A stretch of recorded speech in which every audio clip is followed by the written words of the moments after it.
Salamat sa Panginoon, ay lalo na pinapasalamat Panginoon. Lord, sa pag-aaralan namin, Lord, tumatak po sa isip at puso namin, Panginoon, at pa-apply po namin ito, Lord God. Sa pangalan ni Jesus, Amen. So, recap tayo. Ano yung topic ng last week? Ha? Ano po? Ano yung topic last week? The cross. Okay. Ano po ang natutunan sa the cross? Teka po, bigyan po natin yung mic.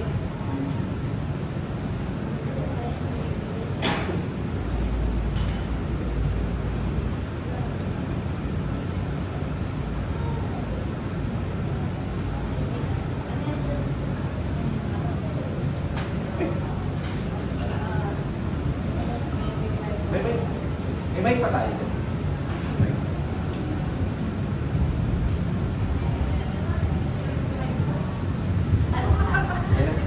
Hello. Ayan. Ay, mas parang tawag isa. Ayan, si sister. Sam. Sige, ano ba yung natutunan ng last week? ABC, salvation, at saka yung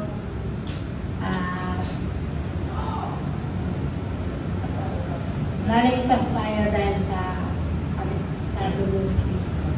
Kanina po, kay Jesus. Jesus. Ayan. So, ang topic natin tonight is, topic number 6 ay John's Way. So, kung papansinin ninyo, punta kayo sa table of contents natin. Ayan, yung pinakauna. Nakikita niyo dyan, topic 6 na tayo. Yung first 1 and 2, binigyan ng emphasis dyan or binigyan natin ng diin yung about sa importansya ng Bible study. Okay? So, kung makikita nyo, tuloy-tuloy yan. 1 and 2, yung importansya ng Bible study. By the way, pag kayo po nag-conduct ng Bible study, hindi po ito ang proper sequence pagka ginawa natin ito. From 1 to 12, itong topic na ito, di ba?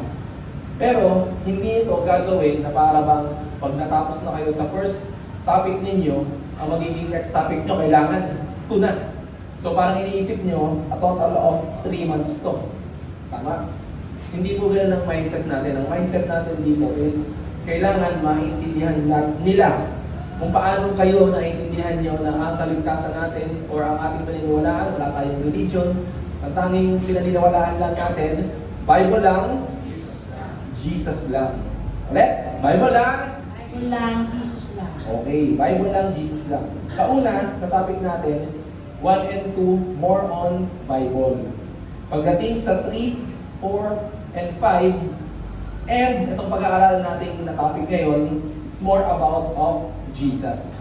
Okay? So, ang binibuild natin dito sa mga nagko-construction, anong nauuna pag nag-construction, pag nagtayo, bumumbaw na? Anong una? Pundasyon. Yun. So, sa madaling sabi, ito rin, ganito rin tayo. Ang spiritual foundation natin is si Jesus at ang Bible. Una, ginawin natin is Bible, kasi kailangan ma-hook sila sa Bible study. And then, pag na-hook na sila sa Bible study, gusto na nilang umattend kung paano tayo, nung inaabot tayo, nung mga nag-pray sa atin, ganun din, na-hook din tayo sa Bible study. Walang kahit sino sa atin na inopera ng Bible study, nag-oo agad. Pwede nag-oo, out of, parang gusto mo lang siyang mapagbigyan, or wala kang magawa during the heat of the moment, kinailangan mo ng Bible study. Pero karamihan sa atin, ayaw ng Bible study.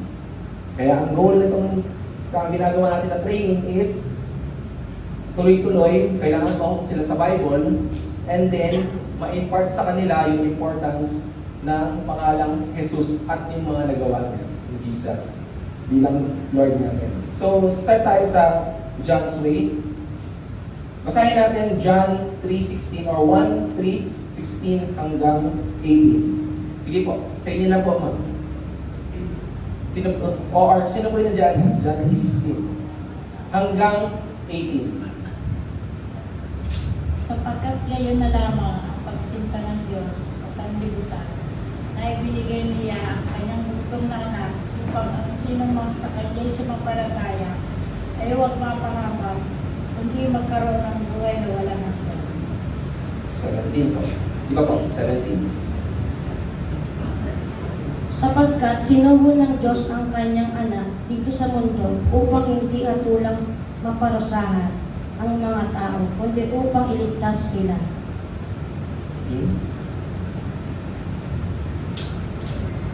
Isinubo ng Diyos ang kanyang anak upang, tama ba? 18, 18 po, sorry. 18. Hindi hinahatulang maparusahan ng sumasampalataya sa anak. Ngunit hinahatulan na ang hindi sumasampalataya, sapagkat hindi siya sumasampalataya sa kaisa-isang anak ng Diyos. Yan. So, nung kabataan natin, ewan ko lang kung may nagpunta sa inyo dito sa kids church or ako, ang tawag sa amin noon, Daily Vacation Bible School. Yung mga Bible school kapag mga bata ka pa, yun. So, ito yung unang-una kong verse na nakakabisa. Yan. Hanggang sa paglaki ko, ito lang yung kabisado kong verse. Hanggang sa, ito, manood ka ng discipleship. Isa siya sa mga kabisado ko pagka pinaano sa akin. Napaka-importante na itong verse na to. Isa to sa mga main highlight ng pagdating dito ni Jesus sa mundo para lahat tayo masin. Sabi dyan sa manual, kung makikita nyo, nakalagay dyan yung naka-underline. Kaya't ibinigay niya ang kanyang bugtong na anak. Sino daw ang nagbigay? Sino ang nagbigay ng bugtong na anak? Sino po? Lakas po. Sino po? Diyos. Sino ang ating Diyos? Diyos Ama. Okay? Bago tayo manita, may tatlo po tayo tatlo po yun Si Lord, God the Father, God the Son, si Jesus, and yung Holy Spirit. Pero isang Diyos lang sinasamba natin. Okay? Pero hindi mo na yun sa discipleship naman siya. Pero ito, in-highlight natin dito, pag ituturo natin sa kanila, i-highlight pa rin natin talaga dito yung importance na pagtanggap kay Jesus bilang tagapagligtas natin. Ang main topic pa rin talaga natin dito is Jesus. Okay? Sa pagtanggap natin. Kaya kung susundan natin dito sa Roman numeral number 2, kailangan natin tanggapin ang binigay ng Diyos, ang kanyang bugtong na anak na si Jesus. Ayan. Basa. Nasaan na po yung mic? John 1, verse 11 hanggang 13. Pumunta siya sa sarili ng mga kababayan, pero tinanggihan siya ng karamihan. 12. Ngunit ang lahat ng tumanggap at sumampalataya sa Kanya ay binigyan niya ng karapatang maging anak ng Diyos. Naging anak sila ng Diyos hindi sa pamamagitan ng pisikal na pagkasilang o dahil sa kagustuhan ng tao, kundi dahil sa kalooban ng Diyos. Okay? 13.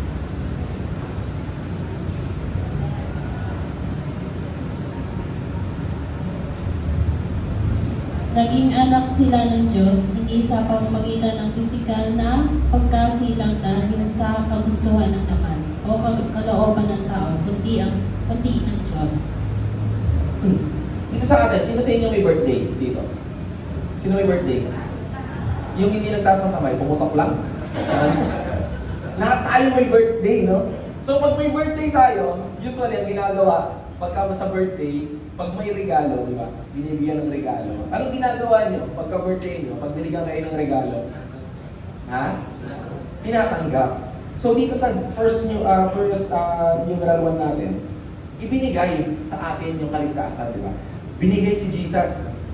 Ngayon, ibinigay si Jesus bilang isang regalo ng kaligtasan para sa atin. Pagdating sa number 2, ang gagawin natin is tanggapin. Ngayon, sa mga Bible study na prospect ninyo, paano nyo sila mabibigyan ng emphasis na kailangan nilang tanggapin? Ngayon, ito, tulad ng ginagawa natin dito, sa John 3:16, ipapabasa nyo sa kanila. Yan. Kaya kung hindi nyo pa naiintindihan, maganda himay-himayin natin. No? Sabi dito sa 18, ang sumasampalataya sa Kanya ay hahatulan ng kaparusahan. Ngunit ang hindi sumasampalataya ay hinatulan na. Ganito yan eh. Dumating si Jesus dito para maligtas tayo. Di ba? Sa lahat ng mga kasalanan natin. Ngayon, ang kailangan lang natin is, sabi sa John 1:12, tanggapin natin siya. Ngayon, pag hindi natin siya tinanggap, ibig sabihin, nahusgahan na tayo. Automatic, ganito yan eh. Lahat tayo, sure na, pinagkaroon natin the past mga topic. Isa lang ang destination natin. Lahat tayo makasalanan, saan daw tayo pupunta? Sa impyerno. Automatic yun. Without any compromises. Lahat tayo, diretso tayo sa impyerno. Pero, pagdating dito sa unang numeral 1 na to, sa John 3:16, kailangan ma-impart nyo sa kanila na ito yung importansya, Brad, sis, ng pagtanggap natin kay Jesus. Sure na tayo eh. Sure na tayo sa impyerno eh. Di ba? Diyan na tayo pumunta lahat. Kaso, pag ikaw tinanggap mo si Jesus, ano sabi dyan, may spare ka dun sa hatol. May verdict na sa'yo, although sila, hindi mo sasabihin sa kanila, o pagdidigay na diretso ka na sa impyerno, tanggapin mo to. Kailangan, gagawin niyo sa kanila, ipapabasa niyo sa kanila, ipapaintindi niyo. Hanggat maaari, ulitin niyo, di ba? Pinakauna natin, na verse, John 8:47, paulit-ulit natin binabanggit sa kanila para maintindihan nila na ang sa Diyos, nakikinig ng salita ng Diyos. Pero, yung mga hindi nakikinig, kanino daw? Nakalagay ba? Wala, di ba? So yung analogy na sinasabi ko, ganun din yung gagawin ninyo pagka ipapaintindi nyo dun sa mga prospect nyo ng mga Bible study. Ganito yan, sis, brad. Ano ang sabi dyan? Diretso na tayo eh. Eh, nahusgahan na. Ang sumasampalataya sa Kanya ay hindi hakatunan ng kaparusahan. Matik, pag tinanggap mo si Jesus, wala na yung kaparusahan. Nung pinag-aralan natin dun sa The Bridge, di ba? Okay na. Nagtagpo na ulit kayo ni Lord. Happy ending na. Ngunit, ang hindi sumasampalataya ay hinatulan na. Ibig sabihin, matagal nang nakababa sa iyo yung kaso mo. Implementation na lang yan. Pagka namatay ka, matik. Pero, kayo, kung paano nyo pinipray, kasi di ba, iba-iba tayo ng inaabot na tao. Sa mga inaabot natin na tao, iba't iba ang ugali niyan. Kaya kung paano nyo i-deal sa kanila, yung ganung message, nasa sa inyo yun. Diba? Kaya specific tayo eh. Yung ginagawa natin dito na training is para tayo may ito yung guide natin. Pero, yung dealing sa mga tao, kayo yun, kasi mas kilala nyo yung mga kaibigan nyo. Iba-iba ugali niyan. Basta pag sinabi nyo sa kanila na pag hindi mo tinanggap, automatic, impyerno na tayo. Pero hindi nyo, hindi nyo ulit sasabihin sa kanila yan. Maganda, maintindihan nila yan pag paulit-ulit nyo ipinabasa itong verse na to. Okay? Ngayon, so nandito na, yung present, andito na si Jesus. Sabi sa John 1:12, kailangan tanggapin natin siya para tayo mabigyan ng karapatan maging, maging anak ng Diyos. At pag ikaw ay anak ng Diyos, ano kaya? Mayaman ka kaya o mahirap ka? Pinagpala ka o nasumpa ka? Pinagpala ka na. Di ba nga, pagka may mga, minsan nakakaaway tayo or may nakakasalutan tayo. Nung mga dati kong buhay, pagka may banal-banalan sa harap ko, sabihin ko, hindi ikaw na anak ng Diyos. O, ibig sabihin kasi nun, kaya mo siya nasabi sa kanya, bless siya, ganyan, di ba? Parang, pero deep inside me, ingit ako dun. Kasi parang siya lang yung, siya lang pinagpapala. Pero ito, wala nang ganun na factors ng kainitan. Dahil alam na natin na pag si Jesus, tinanggap natin based sa sinasabi ng John 1:12, pag tinanggap natin siya, bibigyan tayo ng karapatan maging anak. At lahat ng anak, kung tayo anak, ang Diyos natin, si Lord, di ba? Mayaman siya, mahirap. Mayaman siya. Okay? Sige mo. Next, number 3. Sa John 14:1-6. Sabi niya, si Jesus lang ang tanging daan patungo sa Diyos sa langit. Yan. Basa po, John 14:1. Basa na pwede mo. Sinabi ni Jesus sa kanila, huwag kayong Magagabag. Magtiwala kayo sa Diyos at magtiwala rin kayo sa akin. Sa tahanan ng aking Ama ay maraming silid. Next po, next. Pupunta ako roon para ipahanda kayo ng lugar. Hindi ko ito sasabihin kung hindi ito totoo. Kapag naroon ako at ipanaghanda na kayo ng lugar, babalik ako at sasama kayo upang kung nasaan ako ay naroon din kayo. At alam nila ang daan papunta sa pupuntahan. Sinabi sa kanya ni Tomas, Panginoon, hindi po namin alam kung saan kayo pupunta. Paano namin malalaman ang daan? Sumagot si Jesus, ako ang daan, ang katotohanan, at ang buhay. Walang makakarating sa Ama kung hindi sa pamamagitan ko. Ayan. Sabi dyan sa John 14:6, sumagot si Jesus, ako ang daan, ang katotohanan, at ang buhay. Walang makakarating sa Ama kung hindi sa pamamagitan ko. Katulad ng bridge na ginawa natin, pinag-aralan natin, di ba? Ang dami natin ginawa. Gumawa tayo ng mabuti, di ba? Nag-join tayo dati or noon sa mga ibang religion. Tapos, baka iba rito, nagbigay pa ng mga charities. Nagpakabuti ka. Pero, naiintindihan natin dun sa bridge na lahat yun, wala. Hindi yun nakaabot.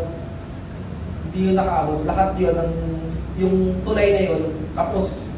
Katulad ng mga ginagawa ng DPWH. Ganon sila. Kung ikinulang sa ponto, yung ginawa natin, kulang din yun. Wala yun. Kasi wala tayong kakayahan. Ang nagdugtong lang sa atin at sa Diyos Ama, sila daw si Jesus. Ayan. So dito, bibigyan pa rin natin talaga ng importansya yung pangalang Jesus. Dito, pagdidiktigan natin. Si Jesus lang ang tanging daan. At ang buhay, ang katotohanan, walang makakarating sa Ama kung hindi sa pamamagitan ni Jesus lang. Yan. So, balik tayo sa una, John 3:16. Binigay ni God the Father si Jesus bilang present sa atin. Diba? Hindi mo naman birthday, pero meron kang present. Sabi sa John 1:12, yung present na yun, kailangan mo lang tanggapin mo yun. At yung benepisyo, pag bukas mo nun, meron ka lang bagong nakalagay na birth certificate. Ang apelido mo na, Heaven.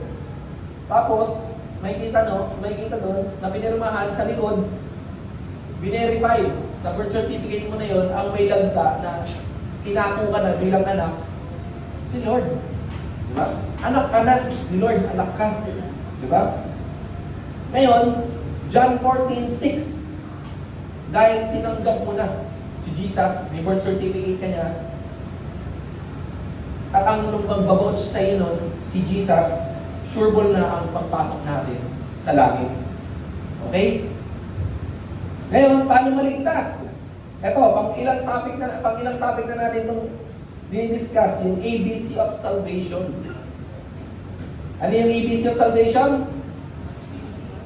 Admit, believe, and confess. Ayan. Pansin niyo ba pang ilan na yan? Sa ating manual. Pangatlo na. Kasi lagi nating pagdidiktikan sa kanila na ganito. Ganito para maligtas. Kailangan ng ABC of salvation. Okay? Ngayon, sino po dito yung kaya na mag-pray ng ABC of salvation? Sino na po? Sino po? Kaya mag-pray? By the way, kung parang naiisip niyo na kailangan bang i-pray yun? Yes po. Kailangan pong i-pray yun. Sino ba dito nakakatid ng SM? Sunday service natin. Yan. Ano yung ginagawa ni Pastor kapag nagpapa-altar call? Altar call, yung nagpapatawag na siya ng mga VIPs. Ano ba? Pinagpipray niya yung mga VIP. Ito po yun. Ito, exacto yun. ABC. Bakit every Sunday ginagawa yun? At bakit sa lahat siya sinasabi? Number one, for the VIPs. Kasi kailangan nilang maligtas. Di ba? VIP. Kailangan ma-accept na nila si Jesus para at least nagawa natin yung role natin sa kanila. At the same time, lumago sila. Second is, para dun sa mga sa atin, yung mga datihan na tumanggap. Para may chance pa rin tayong mag-repent sa mga kasalanan natin. Pero ito specifically para sa ating Bible studies. Ito yun, kailangan ma-impart sa kanila yung ABC of salvation. Kasi pagka tinanong tayo dito, sino naligtas? Sino naligtas dito? Sino 100% papasok sa langit? Kasi, bakit? Tatanungin. Dahil, nagano po? Nag-ABC of salvation.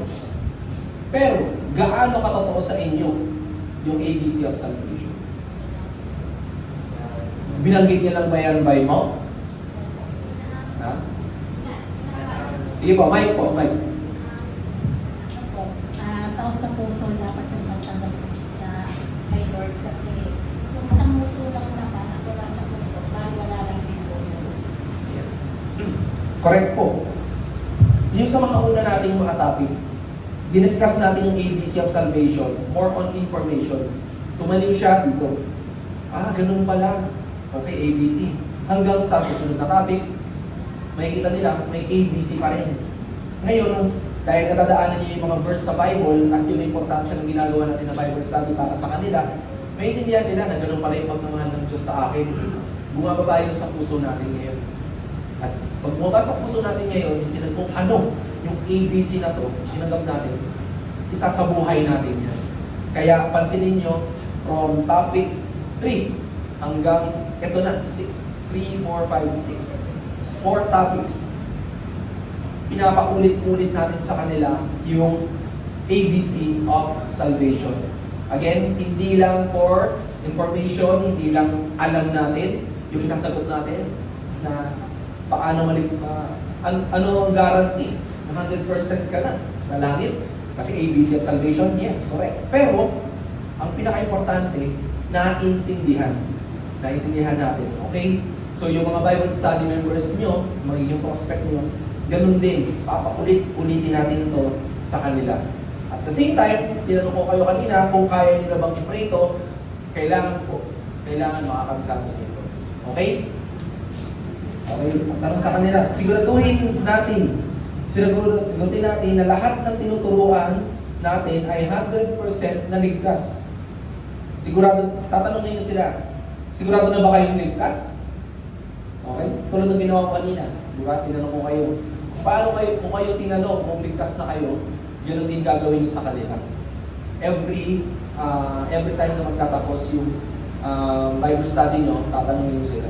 Pag may makita kayo na medyo alangan pa, ganun yung taas ng kamay, or may talagang hindi ng taas ng kamay, uulitin nyo to. Uulitin nyo yung topic. Kaya, kanina, yung introduction ko, di ba? Itong ginagawa natin ng Bible study training, nasa topic 6 na tayo, hindi siya urgent na kailangan pag natapos mo na yung topic 1, kailangan topic 2 na tayo next week. Oo. Dapat ang mindset po natin, walang may iwan. Dapat lahat naiintindihan. Okay? Hindi importante na matapos mo agad. Ang importante, alam mo na yung mga tinuturuan mo is ligtas. Okay? Dahil may turo sa discipleship, nasa book of Ezekiel yan. Kapag yung tinuturuan natin, yung mga Bible studies natin, pag yan, napaimpyerno pa, ay, may pananagutan tayo kay Lord. Okay? Pero yun naman, yung Bible verse naman yun, yung mga mahal natin sa buhay na tayo, nag-church tayo, tapos sila, alam na natin kung ano yung ikakahinatnan nila, no? Tapos hindi pa natin sila na-share. Okay? Pero pag na-share naman natin sila, tapos ginawa natin lahat, ito yun, part ng paggawa natin ng lahat is yung ipaintindi sa kanila yung Word of God. Ito ang ginagawa natin. Okay po ba? Yeah. So, kailangan, kabisado nyo, yung ABC, yung prayer or ABC of salvation. Okay? Question po. Question po. Kahit hindi ngayon sa topic natin, may question po kayo sa mga previous? Huwag lang sa mga susunod muna, hindi pa natin nakatalo. Or may question po kayo about sa mga inaabot ninyo, mga pinagpipray nyo? Matigas ulo, ganyan. Ayaw, lagi na lang next time, pag niyayan. Question po. Tapos sa mula yan.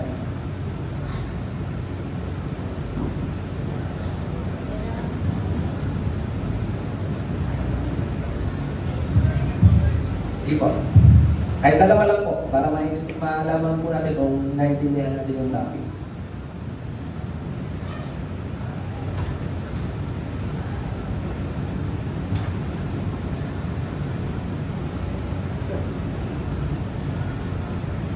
Ano po? Question po? Wala? Hindi dyan. Ano po? Sige po. Dahil ayaw nyo magtanong, si Ate Jen po may pa-quiz sa inyo. Siya po magtatanong. Medyo po. Okay na Ate Jen. Kaya question po, last time. Baka may question kayo, baka mamaya hindi kayo makatulog. Mag-uwi na ninyo. Tapos, may naabot kayo sa mga Bible study ninyo. Tapos may katatanungan kayo during that time. Di ba? Dapat tinanong ko pala yung training. Wala ko sa mga. Anong gagawin ko rito? Di pa question. Ano po yung, yung current status nyo dun sa mga pinagpipray nyo na mga magiging Bible study? Ayun, si Sis may napiga. Ako kasi, di ba ako nag-share lang ako. Pero kahit pa paano, yung nag-share ako, na-attend naman. Yun muna ginarap ko yung mapa-attend ko muna sila kasi iba kasi yung dating ng salita ni Pastor sa kanila eh. Parang na-appreciate agad nila yung salita. Kaya sila na mismo yung nagsasabi, a-attend ko din ako sa next. Sabi ko, sige, iba Bible study na nakita. Kaya lang inaantay ko pa yung nila, yung time. Sabi ko, kahit gabi na lang. Yun lang. Kaya hindi pa ako nagbubukas ng kasi inisure ko muna yung kailangan kong makano muna sila yung isip nila. Kaya ang ginagawa ko muna ngayon, ni-invite namin sila. Pero kailangan. Yung iba naman, kahit hindi ini-invite, sila lang mismo yung nagsasabi na sama. Yun lang. Siguro maganda po nun, kapag naipon nyo na sila, mag-set po kayo ng araw kung kailan. Kasi eventually po, hindi natin mga guarantee yung mga ganyan. Per experience na po, kahit po sila pastor, na yung mga gano'n na in-invite natin sa church, pinaunlakan lang tayo nun. Di ba?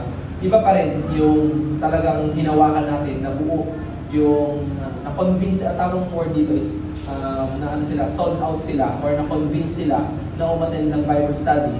Kasi iba ang epekto kapag doon pa lang sa Bible study na sold out na sila, lalo kapag in-invite ko kaya sa study. Pero hindi ko sinasabi na mali po ito. Sinasabi ko lang po is much effective po kapag Bible study ng gawin.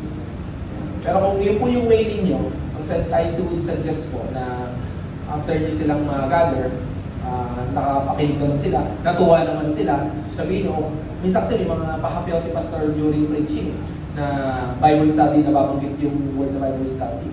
Sino sa inyo, ibaba nyo sa mga Bible study ninyo. So yung mga ganung word, kunyari, sample lang yun ni Pastor, ibaba nyo sa mga Bible study ninyo. Sila, mag-iisip sila, teka, wala akong Bible study Okay, nakatalim sa kanila, wala akong Bible study. Tapos sabay yung operan nyo, maybe narinig niyo yung di ba? Yung turo ng pastor kanina. Sabi niya, mga Bible study. Tayo wala pa, ano gagawin natin? Hayaan niyo sila para mag-oper. Magbukas na tayo sa atin. Okay? Question pa po, last na. May question pa po, last.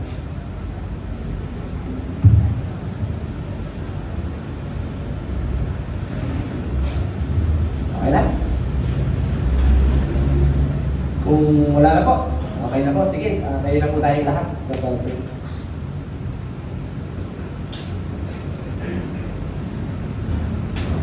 Okay, let's pray. Lord, maraming salamat sa gabi ito for the words that you've given us. Thank you din, Lord, personally. Ginamit mo ako, Panginoon ko, para may-deliver rightfully yung words mo. I hope and pray, Lord, na sa lahat po ng natutunan namin ngayon, Lord, hindi lang ito dahil compliance. We are driven out of love. but by your passion, Panginoon ko, kung ano yung nasimulan mo 2,000 years ago, gagawin namin, Panginoon ko. And that's the Great Commission. We pray, Lord, na bigyan mo ang bawat isa nandito ng wisdom and knowledge of how they deal, paano i-tackle, Panginoon ko, yung mga pinag-pray nila. We pray, Lord, na mas full of wisdom sila dahil sabi mo nga sa Bible, Lord, those who win souls are wise. We pray, Lord, na ito ay mangyari sa bawat isa. At Panginoon ko, maging instrumento kami para ang langit dyan, Panginoon ko, ang mga anghel mo magsaya. Dahil sabi mo sa Bible, sa bawat isa na nagbabalik sa iyo, nagsasaya ang langit.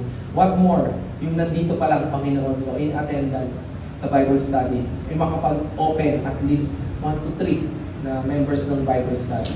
Hindi lang saya, Panginoon ko, ang kalangitan, fiesta at ingarbong celebration. We pray, Panginoon ko, i-equip mo ang bawat isa na nandito na nakapakinig, Lord, equip with your power, with your anointing, and Lord, understanding of your words and love. Maraming pong salamat, Lord, pagkaingatan mo rin sa mga uuwi pa at yung mga bahay na naiwan, yung mga pamilya din, Lord, pinagkakaingatan mo. Bless us all throughout this week and sa mga susunod pa. With everything to you and we love you. In Jesus' mighty name we pray. Amen. God bless po.